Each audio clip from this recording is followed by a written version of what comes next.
Hello नमस्ते, welcome और welcome back to the educational channel of botany Adda में आप सभी का स्वागत है। सो गाइस, आज हम देखने वाले हैं एमएससी फर्स्ट सेमेस्टर केमिस्ट्री के most important question.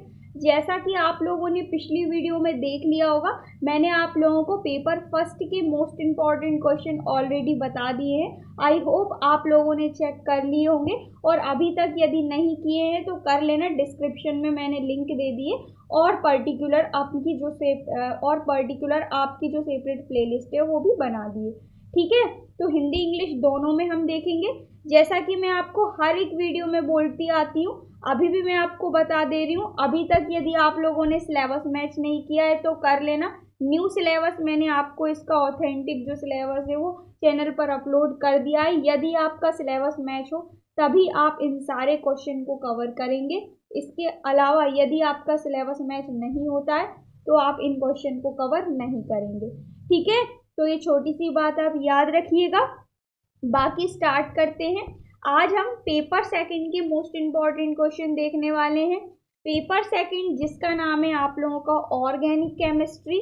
Organic chemistry के अंतर्गत 5 यूनिट दी हुई हैं आप लोगों की। पांचों ही यूनिट के अंतर्गत प्रत्येक यूनिट से मैं आपको 5 क्वेश्चन दूंगी। केवल और केवल इनको आपको अच्छे से करना है। ठीक है, जो जो क्वेश्चन मैं आपको बताने वाली हूँ ये सारे क्वेश्चन आप अच्छे से कर लीजिएगा। इसके अंतर्गत मैंने आप लोगों के प्रीवियस ईयर क्वेश्चन पेपर भी सारे कवर कर दिए हैं। ठीक है, तो स्टार्ट करते हैं बिना रुके वीडियो को। इससे पहले यदि आप चैनल पर नए हो तो चैनल को सब्सक्राइब कर लीजिएगा, वीडियो को लाइक कर दीजिएगा। हमारी जो यूनिट फर्स्ट है इसके अंतर्गत सबसे पहला one of the most important question है aromaticity. Aromaticity, what is aromaticity, क्या होती है एरोमेटिसिटी? आपको सबसे पहले तो यही देखना है। गैर बेंजीनॉइड प्रणाली में एरोमेटिसिटी की व्याख्या कीजिए। What is aromaticity? Discuss aromaticity in non benzenoid system. Very very very important question है और 5 मार्क्स का क्वेश्चन है, लॉन्ग टाइप क्वेश्चन पूछा जाता है। ठीक है, सेकंड क्वेश्चन है संयुग्मन, क्रॉस संयुग्मन और आवि संयुग्मन। आवि संयुग्मन, क्रॉस संयुग्मन और संयुग्मन, इन तीनों पर आपकी टिप्पणी पूछी जाती है। Right a short note on conjugation, cross conjugation and hyper conjugation. ठीक है, तो तीनों को देख लेना, तीनों इंपॉर्टेंट है। नेक्स्ट क्वेश्चन है वैकल्पिक और गैर वैकल्पिक हाइड्रोकार्बन्स क्या होते हैं, इनको समझाइए। What are alternate and non alternate hydrocarbons. Very important question है, प्रीवियस ईयर भी पूछा गया था। ठीक है, नेक्स्ट क्वेश्चन है फुलेरीन के आवंत और अनुनाद को समझाइए। Explain bonding and resonance of fullerenes. ये भी क्वेश्चन आप लोगों का 3 मार्क्स में पूछा गया था, शॉर्ट टाइप में। ठीक है, नेक्स्ट जो मैं आप लोगों को क्वेश्चन बता रही हूँ 101% ये क्वेश्चन आप लोगों को आपके एग्जाम में देखने को मिलेगा, इसीलिए ये चारों के चारों वेरी वेरी वेरी इंपॉर्टेंट है। इन पर आपको संक्षिप्त टिप्पणी एज इट इज पूछी जाती है। सबसे पहला है PMO अप्रोच। हिंदी इंग्लिश दोनों में PMO अप्रोच ही याद रखना है। दूसरा है हैकेल रूल्स, ये भी आपको हिंदी इंग्लिश दोनों में हैकेल रूल ही याद रखना है। नेक्स्ट है आप लोगों का level of pi molecular orbitals, very very very important है। नेक्स्ट है covalent addition compound, very very very important है। चारों में से 2 क्वेश्चन आप लोगों को आपके एग्जाम में देखने को मिलेंगे। प्लीज इस क्वेश्चन को मिस मत करना, अच्छे से चारों के चारों टॉपिक कवर कर लीजिएगा। ठीक है, तो जैसा कि मैंने आपसे कहा था प्रत्येक यूनिट से 5 क्वेश्चन दूंगी, तो ये हो गए आप लोगों के 5 क्वेश्चन यूनिट फर्स्ट के अंतर्गत। मोर देन सफिशिएंट होंगे यदि आप ईमानदारी से इनको अच्छे से कवर करते हैं तो। ठीक है, चलते हैं सेकंड यूनिट की तरफ। जो हम लोगों की सेकंड यूनिट है, सेकंड यूनिट के अंतर्गत सबसे पहला इंपॉर्टेंट क्वेश्चन है संक्षिप्त टिप्पणी लिखिए। सबसे पहला टॉपिक है कीरेलता। कीरेलता या इंग्लिश में हम इसको कायरेलता के नाम से या कायरेलिटी के नाम से जानते हैं। ठीक है, तो कायरेलिटी आ जाए या कीरेलता आ जाए, कंफ्यूज मत होना। हिंदी इंग्लिश थोड़ा सा प्रोनाउंसिएशन में दिक्कत होती है, बस बाकी कोई जो है वो इसमें चेंजेस नहीं होती। तो कायरेलिटी या कीरेलता बात एक ही है। सेकंड क्वेश्चन है स्पाइरेन की ऑप्टिकल गतिविधि को समझाइए। ऑप्टिकल एक्टिविटी ऑफ स्पाइरेन या स्पायरनेस नेक्स्ट क्वेश्चन है आप लोगों का एनेंटियोटॉपिक और डायोस्टेरियोटॉपिक परमाणुओं पर संक्षिप्त टिप्पणी लिखिए। एनेंटियोटॉपिक और डायस्टेरियोटॉपिक एटम पर आपको क्या लिखना है, टिप्पणी लिखना है। दोनों की दोनों इंपॉर्टेंट है, प्रीवियस ईयर पूछे गए थे ये आप लोगों के, ठीक है। एनेंटियोटॉपिक और डायस्टेरियोटॉपिक। नेक्स्ट क्वेश्चन है आप लोगों का क्वेश्चन नंबर 2, स्टीरियोस्टोसिफिक और स्टीरियो सिलेक्टिव संश्लेषण को समझाइए। Explain briefly stereo specific and stereo selective. दोनों पर आपको क्या लिखना है, दोनों जो सिंथेसिस है उसको आपको संक्षिप्त टिप्पणी के रूप में कवर कर लेना है, ठीक है। तो पॉइंट वाइज करिएगा, स्टीरियो स्पेसिफिक को और स्टीरियो सिलेक्टिव सिंथेसिस दोनों को। नेक्स्ट क्वेश्चन है आप लोगों का क्वेश्चन नंबर 3, असम्मित संश्लेषण क्या होता है, उदाहरण सहित समझाइए। असम्मित संश्लेषण को इंग्लिश में असिमेट्रिक सिंथेसिस के नाम से जाना जाता है। डिस्क्राइब इन एग्जाम्पल, उदाहरण सहित आपको समझाना है, ठीक है। नेक्स्ट क्वेश्चन है क्वेश्चन नंबर 4, समझाइए या फिर एक्सप्लेन कीजिए। Very very very important question है।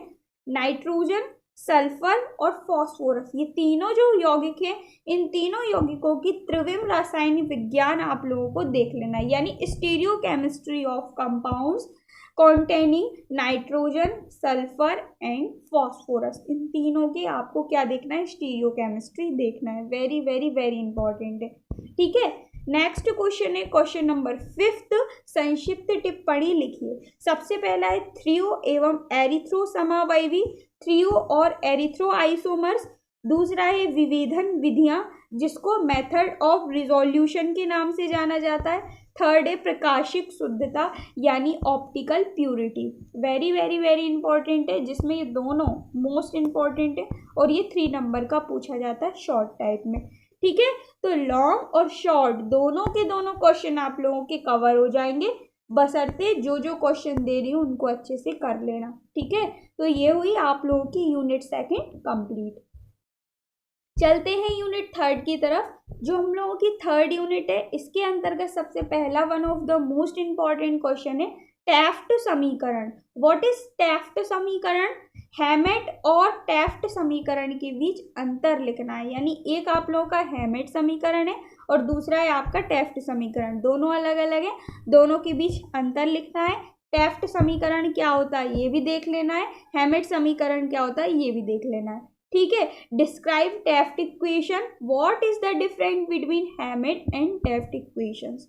ओके, नेक्स्ट क्वेश्चन है आप लोगों का कार्बाइन और नाइट्रीन की उत्पत्ति, संरचना, स्थायित्व। तीनों चीजें आपको काय की देखना है, कार्बाइन की और नाइट्रीन की। इन दोनों की आपको उत्पत्ति देखना है, संरचना देखना है और स्थायित्व देखना है। Write short note on carbenes and nitrenes या nitrenes, generations, structures and stability, ठीक है। नेक्स्ट क्वेश्चन है आप लोगों का क्वेश्चन नंबर 3, इसके अंतर्गत दिया हुआ है कार्बाइन्स की क्रियाशीलता और इसकी संरचना को बताइए। Write the reactivity and structure of carbenes. Very very very important है। नेक्स्ट क्वेश्चन है क्वेश्चन नंबर 4, क्रियाशीलता पर संरूपण के प्रभाव को समझाइए। Write down the effect of conformation on reactivity. ये भी आप लोगों का प्रीवियस ईयर पूछा गया क्वेश्चन है, ठीक है। 5th क्वेश्चन अगेन कहूंगी one of the most important question है आप लोगों का, संक्षिप्त टिप्पणी लिखिए। सबसे पहला है लाइनर फ्री एनर्जी रिलेशनशिप यानी रेखिक मुक्त ऊर्जा संबंध, इस पर आपको टिप्पणी लिखना है। दूसरा है आपका सस्टेनेड्स एंड रिएक्शंस कंटेंट्स यानी प्रतिस्थापी और अभिक्रिया स्थिरांक। थर्ड है आप लोगों का शुगर एंड साइक्लो एल्केन्स कन्फॉर्मेशंस, अर्थात शुगर और साइक्लो एल्केन्स का संरूपण। शुगर का संरूपण अलग है, साइक्लो एल्केन्स का संरूपण अलग है, दोनों का आप लोगों को देख लेना है और साथ ही साथ तीनों क्वेश्चन आप लोगों को अच्छे से कवर कर लेना है, ठीक है। तो ये हुए आप लोगों के पांचों क्वेश्चन कंप्लीट। कौन सी यूनिट के? 3rd यूनिट के, ठीक है। चलते हैं अब हम 4th यूनिट की तरफ।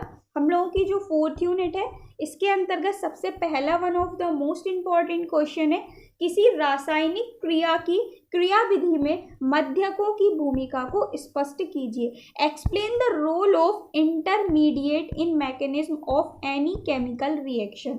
किसी भी केमिकल रिएक्शन को उठा लेना है आपको, अपनी बुक में जो भी दी हुई हो, और उसमें आपको इंटरमीडिएट यानी मध्यकों की भूमिका को एक्सप्लेन करना है। ठीक है, नेक्स्ट क्वेश्चन है क्वेश्चन नंबर 2, रासायनिक अभिक्रिया की ऊष्मा गति की आवश्यकता को एक्सप्लेन कीजिए। Explain the thermodynamic recruitment of chemical reactions. Very very very important है, प्रीवियस ईयर पूछा गया है। नेक्स्ट क्वेश्चन भी प्रीवियस ईयर पूछा गया है, हैमंड की अवधारणा। हैमंड की अवधारणा या हैमंड कॉन्सेप्ट्स के नाम से ये क्वेश्चन आप लोगों के एग्जाम में देखने को मिलता है। नेक्स्ट क्वेश्चन है, संक्रमण अवस्था संरचना को एक्सप्लेन कीजिए। What do you mean by transition state structure. Very very very important question है। लास्ट क्वेश्चन वेरी इंपॉर्टेंट है, जो कि आप लोगों के एग्जाम में देखने को मिलेगा 5 नंबर का। ठीक है, जिसमें पहला है आपका कॉर्टर-हैमिट प्रिंसिपल, दूसरा है स्थितिज ऊर्जा आरेख यानी पोटेंशियल एनर्जी डायग्राम, थर्ड है समस्थानिक प्रभाव यानी आइसोटोप इफेक्ट। तीनों के तीनों एक से बढ़ के एक इम्पॉर्टेंट क्वेश्चन है। ठीक है, कर लेना, चाहे कॉर्टर-हैमिट प्रिंसिपल हो, चाहे पोटेंशियल एनर्जी डायग्राम हो, चाहे आइसोटोप इफेक्ट हो, तीनों के तीनों इम्पॉर्टेंट है। ठीक है, सो ये 5 क्वेश्चन आप कवर करेंगे यूनिट 4 से, मोर देन सफिशिएंट होंगे। और इसके अलावा ट्रस्ट मी गाइस, एक भी क्वेश्चन आपको आपके एग्जाम में आउट ऑफ देखने को नहीं मिलेगा। ठीक है, पूरा सिलेबस आपका इसके अंतर्गत कवर हो गया है, पूरे प्रीवियस ईयर क्वेश्चन पेपर इसके अंतर्गत आपके कवर हो गए हैं, पूरे इंपॉर्टेंट टॉपिक इसके अंतर्गत आप लोगों के कवर हो गए हैं। इसीलिए मैं आप लोगों से ये क्वेश्चन जो बोलती हूँ ना, प्रीमियम क्वेश्चन इसीलिए बोलती हूँ क्योंकि बहुत ही मुझे 2 से 3 दिन लग जाते हैं आप लोगों को इन क्वेश्चनों को छांटने में, तब जाके मैं आपको एक एक क्वेश्चन बहुत ही सीक्वेंस वाइज लेकर आती हूँ। ठीक है, तो और साथ ही साथ मैं आपको प्रीवियस ईयर क्वेश्चन पेपर भी चेक करती हूँ, तो इसीलिए बहुत अच्छे से आप कर लिया करो। आपको जो है वो लगा लगाया सब कुछ मिल रहा है, बस आपको क्या करना है, क्वेश्चन को उठाना है, आंसर को रीड कर लेना है, क्वेश्चन को उठाना है, आंसर को रीड कर लेना है। ठीक है, फिर जब आपके सामने क्वेश्चन पेपर आएगा तो फिर आपको मजे ही आ जाने। ठीक है, अब हम देख लेते हैं लास्ट यूनिट, जो कि है यूनिट 5। यूनिट 5 के अंतर्गत आप लोगों को पहला क्वेश्चन जो कि मैं आप लोगों से कहूँ कि आपके एग्जाम में आने वाला है, जो कि है SN1 SN2 क्रियाविधि। ठीक है, हर बार ही आती है और इस बार भी पूछी जाएगी। सबसे पहला क्वेश्चन, SN1 SN2 क्रियाविधि दोनों अलग अलग हैं, दोनों को कर लेना, चाहे अब आप कैसे ही करो, दोनों को कर लेना। ठीक है, क्वेश्चन पूछा जाता है, एक संतृप्त कार्बन एटम पर नाभिक स्नेही प्रतिस्थापन को समझाइए, साथ ही साथ SN1 और SN2 क्रियाविधि की विवेचना कीजिए। Explain nucleophilic substitution on a saturated carbon atom and discuss the SN1 and SN2 mechanism. ये दोनों मैंने यहाँ पर लिख दिए, यहाँ पर SN1 SN2 दोनों है। ठीक है, नेक्स्ट क्वेश्चन है आप लोगों का, क्लासिकल और नॉन क्लासिकल कार्बोक्सिलेशन क्या होता है। कार्बोक्सिलेशन को NMR स्पेक्ट्रोस्कोपी की सहायता से कैसे पता लगाया जाता है, समझाइए। 5 नंबर का वेरी इंपॉर्टेंट क्वेश्चन है, प्रीवियस ईयर 2 से 3 बार पूछा भी गया है। What are classical and non classical carboxylations, how you can detect carboxylation with the help of NMR spectroscopy. Very very very important है, प्रीवियस ईयर पूछा गया है। नेक्स्ट क्वेश्चन है, प्रावस्था स्थानांतरण उत्प्रेरण को समझाइए। Describe phase transfer catalysis. Very important question है, 3 number का क्वेश्चन है। ठीक है, नेक्स्ट क्वेश्चन है, निकटवर्ती समूह क्या होते हैं। निकटवर्ती समूह में भाग लेने वाले P और S बंधों को समझाइए। वेरी वेरी वेरी इंपॉर्टेंट है और साथ ही साथ पूछा भी गया है। ठीक है, और लास्ट क्वेश्चन, एनकाइमेरिक एसिस्टेंस, इस पर आपको क्या लिखना है, टिप्पणी लिखना है। वेरी इंपॉर्टेंट है, ये भी आप लोगों का हाईलाइट करके सिलेबस में दिया हुआ है। ठीक है, तो ये हुए आप लोगों के पांचों की पांचों यूनिट कंप्लीट। प्रत्येक यूनिट से जैसा कि कहा था 5 क्वेश्चन दूंगी, तो सभी यूनिट से 5 क्वेश्चन दे दिए हैं। होप आप लोगों को सारे क्वेश्चन क्लियर हुए होंगे। कोई भी क्वेश्चन में डाउट हो तो नीचे कमेंट करके बता देना। इसके बाद अब हम लोग जो है वो हमारा जो थर्ड पेपर है इसके इम्पॉर्टेंट क्वेश्चन देखेंगे, साथ ही साथ फर्स्ट और सेकंड क्वेश्चन के इम्पॉर्टेंट क्वेश्चन हम लोगों के कवर हो ही गए हैं। थर्ड पेपर के जो इम्पॉर्टेंट क्वेश्चन है वो आप लोगों को नेक्स्ट वीडियो में मिल जाएंगे। ठीक है, मिलते हैं नेक्स्ट वीडियो में न्यू टॉपिक के साथ। वीडियो अच्छा लगा हो तो लाइक शेयर सब्सक्राइब कर ही दीजिएगा, वीडियो को लाइक कर दीजिएगा। Thank you so much for watching, keep on learning.